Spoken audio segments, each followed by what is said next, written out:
সবচাইতে বড় কলঙ্ক হচ্ছে আপনি শাহাবুদ্দিন চুপ্পুর উপদেষ্টা হয়েছে।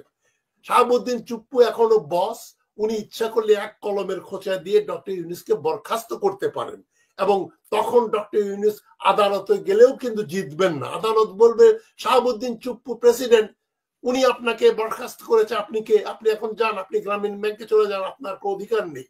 এই কাজগুলো ডক্টর ইউনূস বিপ্লব বোঝেনও না, বুঝতেও চান না। ইউনূস সাহেব বোঝেন না, উনি কিছু করতে পারেন না। উনার তো উচিত ছিল ওয়াকারুজ্জামানকে মিথ্যাচারিতার জন্য তাকে গ্রেপ্তার করা।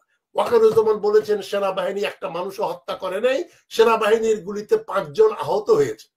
থাপ্পড় মারা উচিত ছিল ওয়াকারুজ্জামান হাসিনার বোনের জামাইকে। আওয়ামী লীগ নামে কোনো দলকে আমরা নিবন্ধিত হতে দেব না। ওয়ান্ডারফুল। এবং মির্জা ফখরুল ইসলাম আলমগীর, আমির খসরু মাহমুদ চৌধুরী, আব্দুল আওয়াল মিন্টু, তারপরে রুহুল কবির রিজভী, এদের যে কথাবার্তা, চাল চলন, ওঠা বসা, ভারতে যাওয়া, মোদির কাছে গিয়ে পা ধরা, এগুলো দেখলে আমরা বুঝতেই পারছি এরা কোন টিমের লোক। আয়াতুল্লাহ khomeini বিদেশে বসে ইরাকে, তারপরে প্যারিসে বসে উনি ইরানের বিপ্লব সাধন করেছেন। তখন ইন্টারনেটও ছিল না, টেপ রেকর্ডারে টেপ করে করে স্মাগল হয়ে ইরানে আসতো, ওরা মাল্টিপল কপি করে ওগুলো ডিস্ট্রিবিউট করতো। ওইটাই তাজ ভাই, ওইটাই শেখ হাসিনা ফলো করার চেষ্টা করছে। আমি ওখানে পরে Sheikh Hasina doesn't come near khomeini। কোথায় আপনি মানে মানে কিসের কি, মানে কার সঙ্গে কিসের তুলনা করছেন? যাই হোক, এখন বিদেশ থেকে করবেন, হোচিমিন ভিয়েতনামে বিপ্লব করেছেন বিদেশে বসে বসে, বহুদিন বিদেশে ছিলেন। উনি মারা যাওয়ার পরে 69 সালে হোচিমিন মারা গেলেন, ভিয়েতনাম একত্রিত হলো 1975 সালে। সুতরাং দেশ বিদেশে বসে কোটি কোটি লোক, হাজার হাজার কোটি টাকা বাংলাদেশে পাঠায়, তারা একসময় রেমিটেন্স বন্ধ করে দিয়েছিল, তার একটা প্রতিদান আপনাদের দিতে স্বীকার করতেই হবে। এখন টিপুর কথায় আমি আসছি, তার কথাটা আমার খুব ভালো লেগেছে যে সরকার বসে থাকবে 6 মাস যাবত, বিপ্লব হয়েছিল, এটা এখন ইতিহাস হয়ে যাচ্ছে। যে কথা আমার টক শোতে আমি মানে সবসময় বলি যে এই সরকার ইউনূস সরকার নয়, এই সরকার ওয়াকারুজ্জামান এবং আসিফ নজরুলের সরকার। এবং ওয়াকারুজ্জামান এবং আসিফ নজরুল মানে ভারত এবং আওয়ামীদের সরকার। কাদের কাদের উপদেষ্টা করবেন, কি করবেন ঠিকঠাক করাই ছিল, শুধু আসিফ নজরুলের জায়গায় ভাগ্যক্রমে ডক্টর ইউনূস প্রধান উপদেষ্টা হয়ে গেলেন। আমি বারবার বলেছি, আপনারা 84 বছর বয়সের সবচাইতে বড় কলঙ্ক হচ্ছে আপনি শাহাবুদ্দিন চুপ্পুর উপদেষ্টা হয়েছেন। শাহাবুদ্দিন চুপ্পু এখনো বস, উনি ইচ্ছা করলে এক কলমের খোঁচা দিয়ে ডক্টর ইউনূসকে বরখাস্ত করতে পারেন এবং তখন ডক্টর ইউনূস আদালতে গেলেও কিন্তু জিতবেন না। আদালত বলবে শাহাবুদ্দিন চুপ্পু প্রেসিডেন্ট, উনি আপনাকে বরখাস্ত করেছে, আপনি কে? আপনি এখন যান, আপনি গ্রামীণ ব্যাংকে চলে যান, আপনার কোনো অধিকার নেই। এই কাজগুলো ডক্টর ইউনূস বিপ্লব বোঝেনও না, বুঝতেও চান না। তিনি রাজনীতি বোঝেনও না, বুঝতেও চান না। তিনি মনে করেন বাংলাদেশের একটা অর্থনৈতিক সমস্যা আছে। অর্থনৈতিক সমস্যা বলে কোনো পৃথিবীর কোনো দেশের কোনো সমস্যা নাই। সমস্ত সমস্যা রাজনৈতিক, এবং অর্থনীতি কিভাবে চালাবেন মূলত রাজনৈতিক এবং সাংস্কৃতিক, cultural crisis of culture, crisis of economics বলে কিছু নাই। ইকোনমিক ক্রাইসিস তখনই হয় যখন কালচার পলিটিক্সটা ঠিক মতো চলে না। Politics is part of culture, culture এবং পলিটিক্স একই জিনিসের দুই রূপ। এটা ডক্টর ইউনূস বোঝেন না, যে জন্য উনি বললেন তাড়াহুড়া করে উপদেষ্টার মন্ডলী বানানো হয়েছে, সামনে যাকে পাওয়া গেছে তাকে ধরে উপদেষ্টা বানিয়ে দিয়েছি, এটাও উনি বলেছেন। এগুলো কোনো ম্যাচিউর কথাবার্তা না। এখন যে কথাটা হচ্ছে বিপ্লব বেহাত হয়েছে, এটাই তো আশঙ্কা। এই আশঙ্কার প্রতিফল হচ্ছে 32 নম্বর বিল্ডিং ভাঙা। এখন প্রথম হাসিনা যখন বক্তৃতা দিল, তখন কেন করা হলো না, নানক স্টেটমেন্ট দিল, তখন কেন হলো না? যেটা 6 মাস আগে হয় নাই, 6 মাস পরে সেটা হবে না তা বলা যায় না। 6 মাস আগে তো লোকে মনে করতো ডক্টর ইউনূস বসেছেন, উনি ঠিকঠাক করে ফেলবেন। আমি তো নিজেই বলেছি ইউনূস সাহেবের 3-4 বছর ক্ষমতায় থাকা উচিত। আমি তারেক রহমানকে সমর্থন করে বলেছি যে এখন ইউনূস সাহেব ঠিক থাকলেই বাংলাদেশ টিকবে। আমি ইউনূসকে তো মাথার উপর তুলে দিয়েছি, কিন্তু উনি ফেল করলেন। এই যারা লোক হত্যা করেছে, এই যে র্যাবের হেলিকপ্টার দিয়ে যে পাইলট গুলি করে মানুষ মারলো, ওই পাইলটকে কি ধরা যায় না? ওই দিন ওই সময় কার ডিউটি ছিল এটা বের করার সাহস ডক্টর ইউনূসের নাই, কেননা ওয়াকারুজ্জামান একটা পারমিশন দেবে না। আমি ডক্টর ইউনূসের কাছে বলতাম, এটা জাতির উদ্দেশ্যে ভাষণ দিয়ে বলতাম, এই যে আমার হাত পা বাঁধা, একদিকে আসিফ নজরুল, আরেকদিকে ওয়াকারুজ্জামান, আরেকদিকে চুপ্পু, আরেকদিকে ভারত, আমি তাদের দ্বারা চারদিক দিয়ে তারা আমাকে ঘিরে রেখেছে, আমার 2 পয়সার দাম নাই, 2 পয়সা ক্ষমতা নাই, রাখেন সংস্কার, রাখেন সরকার, আমি এই মুহূর্তে রিজাইন করছি বলে উনি চলে যেতেন। উনি মাথা করে রাখতাম, উনি ধরি মাছ না ছুঁই পানি, আপনি পানিতে নামবেন, সরকার প্রধান, আপনার একটা অ্যাকশন। আয়না ঘরে কারা ছিল, যারা করেছে আয়না ঘর, তাদেরকে ধরছেন না। ডিজিএফআই চিফ ছিল হামিদুল হক, লিস্টই দিয়েছে এই যে আমাদের ইলিয়াস, কোন কোন পুলিশ অফিসার, কোন কোন ব্যুরোক্র্যাট, কোন সেক্রেটারি, কোন অ্যাডিশনাল সেক্রেটারি, কোন কোন জেনারেল। এটা তো রকেট সায়েন্স না। হাসিনার আমলে যারা ব্রিগেডিয়ার হয়েছে, ব্রিগেডিয়ার এন্ড অ্যাবাভ, সবগুলো হাসিনার লোক। যে জন্য বেনজির খুব বুকে জোর দিয়ে বলতে পারছে 90% পুলিশের লোক আওয়ামী লীগের লোক। এটার জন্য তো আমরা বেনজিরকে ধন্যবাদ দিতে পারি। এটাই আসল কথা। বেনজির বলছে আমরা বিশ্বাস করছি ইউনূস সাহেব বোঝেন না, উনি কিছু করতে পারেন না, উনার তো উচিত ছিল ওয়াকারুজ্জামানকে মিথ্যাচারিতার জন্য তাকে গ্রেপ্তার করা। ওয়াকারুজ্জামান বলেছেন সেনাবাহিনী একটা মানুষও হত্যা করে নাই, সেনাবাহিনীর গুলিতে 5 জন আহত হয়েছে। থাপ্পড় মারা উচিত ছিল ওয়াকারুজ্জামান হাসিনার বোনের জামাইকে। থাপ্পড় মেরে ইউনূস বলতে, এত বড় সাহস তোর, এত বড় কথা বলিস, তুই এক্ষুনি বরখাস্ত। কিন্তু বরখাস্ত করার অধিকার ইউনূসের নাই, ওইটা চুপ্পুর কাছে। শাহাবুদ্দিন চুপ্পু বরখাস্ত করবে, এই অ্যারেঞ্জমেন্টে উনি গেছেন। উনি সবকিছু, কিন্তু উনি কিছুই না। এই জন্যই জনগণ যে রাস্তায় নেমেছে, এনার্কি বলেন আর যাই বলেন, এই এনার্কির অনেকে তো বলে যে এখানে জনগণের সংখ্যা খুবই কম, এখানে অনেকে বলছে যে শিবিরের লোকজনই বেশি, বিএনপি কম। বিএনপি আছে কি নাই সেটাও অনেকে, মানে বিএনপি তো বলছে বিএনপি নাই। কারা কোন পার্টির লোক, এত হাজার হাজার লোক সারা দেশে, শুধু ঢাকায় যে হয়েছে তা তো না, সারা দেশে বুলডোজার দিয়ে বিল্ডিং ভাঙা হচ্ছে। এর পেছনে জনগণের উৎসাহ ছিল না, এবং সরকার নিশ্চয়ই চাইতো বলেই হলো। সরকার যদি ইচ্ছা করতো পুলিশ দিত, তার রিস্ক ছিল, পুলিশ দিলে আবার জনগণ পুলিশের বিরুদ্ধে যেত। সরকার ওই রিস্কটা নেয় নাই। কিন্তু সরকার পরোক্ষভাবে হলো বলে ভাবলো আওয়ামী লীগের ইমেজ শেষ হয়ে যাক, তাহলে আমরা অন্তত পক্ষে এখন শুধু বিএনপি জামাতকে ফেস করব। Awami League has become irrelevant, Awami League has become history. আমি তো মনে করি আন্দোলনের সবচেয়ে ভালো ফল হয়েছে কি, বিএনপির সালাউদ্দিন সাহেব বক্তব্য রাখতে বাধ্য হলেন, যে উনি বললেন আওয়ামী লীগ নামে কোন দলকে আমরা নিবন্ধিত হতে দেব না। ওয়ান্ডারফুল। এবং মির্জা ফখরুল ইসলাম আলমগীর, আমির খসরু মাহমুদ চৌধুরী, আব্দুল আওয়াল মিন্টু, তারপরে রুহুল কবির রিজভী, এদের যে কথাবার্তা, চাল চলন, ওঠা বসা, ভারতে যাওয়া, মোদির কাছে গিয়ে পা ধরা, এগুলো দেখলে আমরা বুঝতেই পারছি এরা কোন টিমের লোক, কোন জার্সি পরে কোন টিমের জন্য খেলা খেলছেন।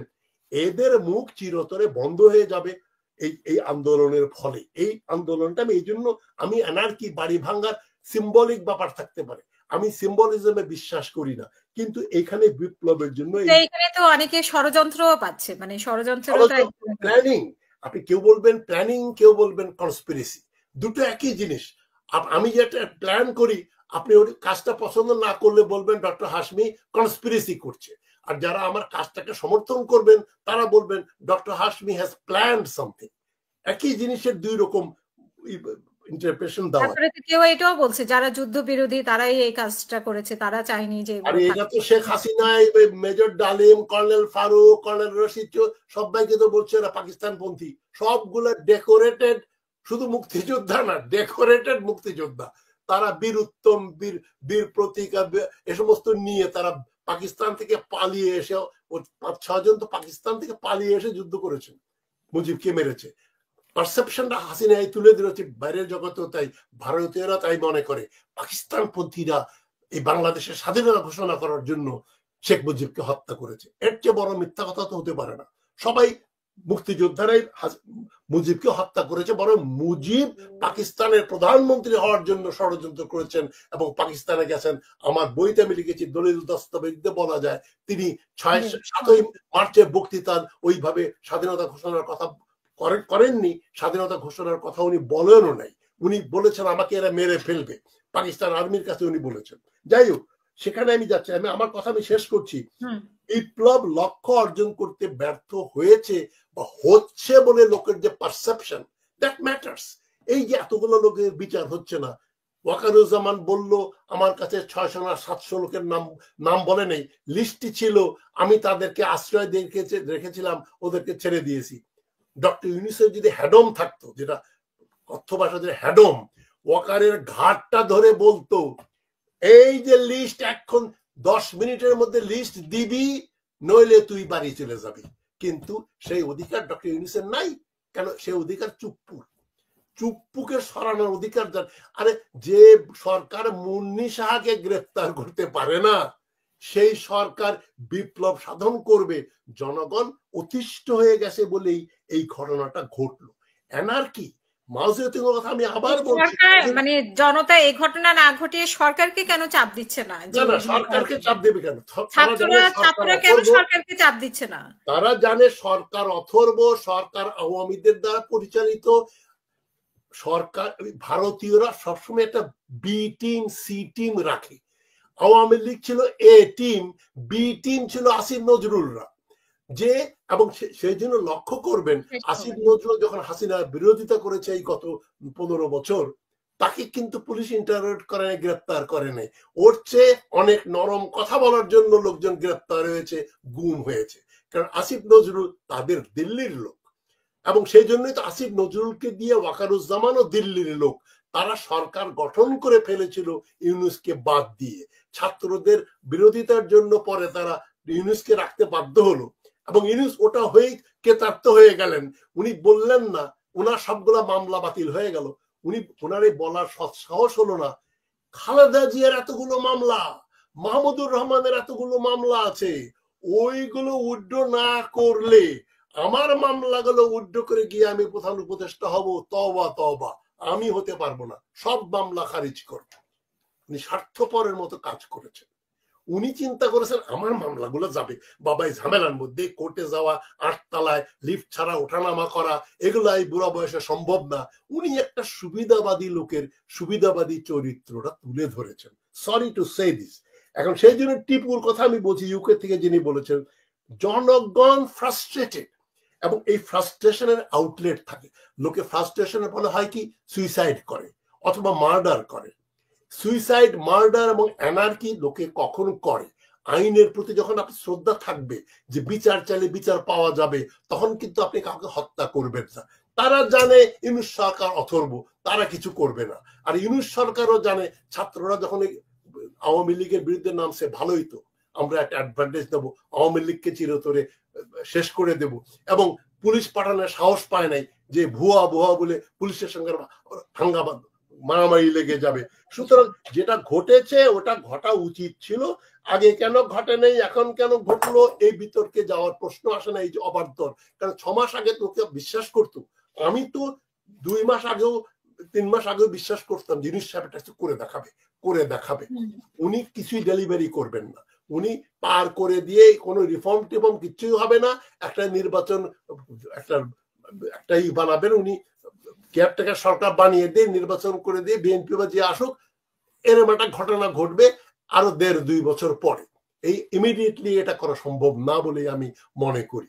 এখন আমার শেষ কথা, আপনি যে প্রশ্নটা করলেন, জয়সওয়াল যে কথা বললেন ভারতের, যে হাসিনা যেগুলো বক্তৃতা দিয়েছে তার কথা, কিন্তু তাকে তো ওয়ার্ন করা হয়েছিল। ডক্টর ইউনূসকে আমি তখন বলেছিলাম খুব বীরত্বের কাজ করেছেন উনি মোদিকে বলেছিলেন তোমার দেশে বসে হাসিনা যেন বাংলাদেশের কোনো অভ্যন্তরীণ ব্যাপারে কথাবার্তা না বলে। ওইটা কিছুদিন বন্ধ ছিল, ওইটা আবার মোদি ইগনোর করে চালু করলো। ওইটাকে ডক্টর ইউনূস আবার রিভার্ট করতে পারেন নাই, বন্ধ করাতে পারেন নাই। এখন পাকিস্তানের রাষ্ট্রদূত বা ফরেন অফিস যে বক্তব্য দেবে সেটাও অনভিপ্রেত। আমরা কাকে সারি না সারি, কার বাড়ি ভাঙি বা না ভাঙি, এগুলো বক্তব্য দেওয়া, এবং ওই যে মুক্তিযুদ্ধ হয়েছিল তার মানে এটা এটা এটা ঠিক ভারতের প্ররোচনায় বাংলাদেশিরা স্বাধীনতা যুদ্ধ করেনি, এটা তো ধৃষ্টতা। বাংলাদেশিরা 1971 সালে স্বাধীনতার জন্য যুদ্ধ করেছিল এবং ভারতের উস্কানিতে না, তারা স্বতঃস্ফূর্তভাবে আন্দোলন করেছিল। এর বিরুদ্ধে কটাক্ষ করার পাকিস্তানি যে এমবাসির যে কথাবার্তা, যারাই বলে ফরেন অফিসের কথাবার্তা, আমি প্রচন্ড নিন্দা করি। তবে ভারতের তো তার ডাবল রোল প্লে করছে, এবং ভারত জানে বাংলাদেশে একটা ভারতপন্থী সরকার না থাকলে ভারতের এই ট্রানজিট, ভারতের এই যে ইলিগাল যত সুযোগ সুবিধা, ট্রেড ডেফিসিট, এগুলো থাকবে না। তারা বিদ্যুৎ পাঠাবে, গাড়ি পাঠাবে, ট্রাক পাঠাবে, বাস পাঠাবে। এই যে যখন ভারতীয় পণ্য বর্জন আন্দোলন শুরু হলো পিনাকি ভট্টাচার্যের নেতৃত্বে, আমি তো তার ঘোর বিরোধিতা করেছি। আমি বলেছি ভারতের সবচেয়ে বড় পণ্য হচ্ছে হাসিনা, হাসিনাকে রেখে আপনার এক দফা আন্দোলন ভারতীয় পণ্য বর্জন করো। কিছু ভারতীয় পণ্য বর্জনের জন্য তো হাসিনার উৎখাত হয় নাই, হাসিনার উৎখাত হয়েছে ছাত্র জনতা। দেশে বিদেশ থেকে যে উৎসাহিত হয়ে তারা যে আন্দোলন করলো, রাস্তায় নামলো এবং এই যে রেমিটেন্স বন্ধ করলো, এগুলোর ফলেই কিন্তু হাসিনা উৎখাত হল। এর জন্য না, ভারতীয় পণ্য বর্জনের জন্য না, যেটা আমি বিরোধিতা করে আনপপুলার হয়েছি। আমি, আমার অনেক সাবস্ক্রাইবার চলে গেছে, আমার রেটিং অনেক কম, আমার অনুষ্ঠানের কম লোকে দেখে, কিন্তু আমি সত্য কথা বলে যাই। আমি 10 জন শুনুক আর 10,000 লোক শুনুক, যায় আসে না। আমি শেষ করছি এই কথা বলে যে জনগণকে রাস্তায় নামতে বাধ্য করেছে সরকারের নিষ্পৃহতা, সরকারের ধরি মাছ নাছুই পানি এবং দুর্বলতা। সরকার সিদ্ধান্ত, সকালবেলা এক কথা বলেন, বিকাল বেলা আরেক কথা বলেন। ইউনূস সাহেব এক কথা বলে বিদেশে চলে গেলেন, ইলিশ মাছ আর রপ্তানি করবো না। তার উপদেষ্টা ডক্টর সালেউদ্দিন বললেন যে আমাদের ইলিশ হয়েছে এবার, আমি এবার, উনি ইলিশ মাছ রপ্তানি করলেন। এই যে সরকার, মানে উনিও ইকোনমিস্ট, সালেউদ্দিন সাহেব আমার বন্ধু লোক, বড় ভাই বন্ধু লোক। ওই ইকোনমিক্সটা শুধু ইকোনমিক্সের ঠুলি পড়ে বসে থাকে যে মাছ রপ্তানি করলে আমাদের এত টাকা আসবে। আরে ইলিশ মাছ রপ্তানি করে যদি আমাদের 1000 কোটি টাকা রোজ আয় হতো, তাহলেও ওটার চাইতে বেশি ইম্পর্টেন্ট ছিল ভারতকে থাপ্পড় মারা। আমি খুব খুশি হয়েছিলাম ডক্টর ইউনূস বলেছেন আমরা আর ভারতে ইলিশ মাছ পাঠাবো না।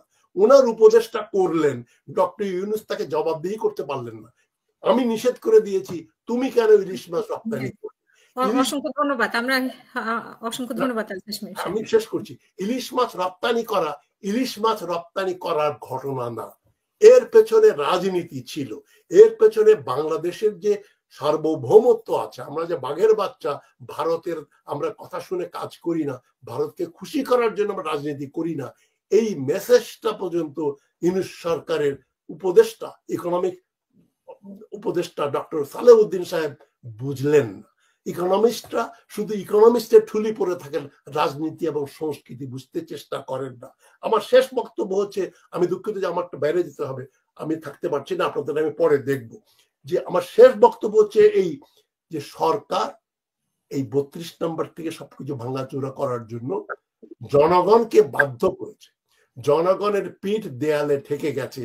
কিন্তু এর দ্বারা দুটো উপকার হয়েছে, একটা হচ্ছে বিপ্লব মরে গেছে, এটা যেন লোকে মনে না করে।